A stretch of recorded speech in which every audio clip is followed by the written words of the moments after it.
Нов голем проблем за родителите на деца со аутизам. Од 1 јули остануваат и без организиран превоз. Тогаш истекува договорот со ангажираната такси компанија која ги носи децата од домовите до Центарот за аутизам, а нова заинтересирана компанија нема. Ова значи дека едукацијата и социјализацијата на овие деца, наместо товар на државата, повторно ќе биде удар врз џебот на родителите. Значи немаме ние алтернатива родителите освен сопствен превоз некако да најдеме. Некои од родителите немаат ни сопствени возила.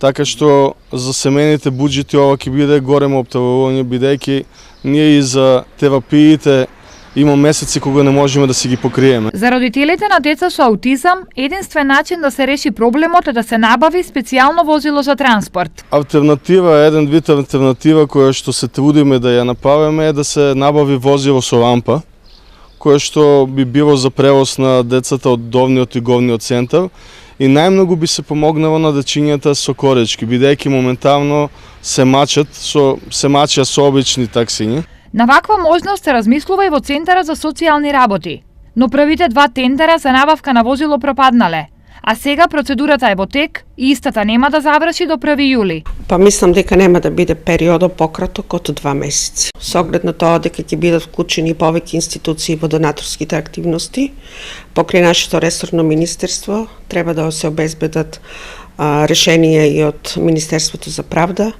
така да во дело на донаторските средства кои што се обезбедени, постапката ќе биде подолга и ќе потрае подолго време.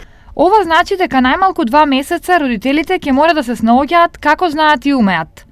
Вкупно потреба од транспорт имаат 20 штипски дечиња, од кои 12 се сместени во дневниот центар за деца со посебни потреби, а 8 во Центарот за аутизам.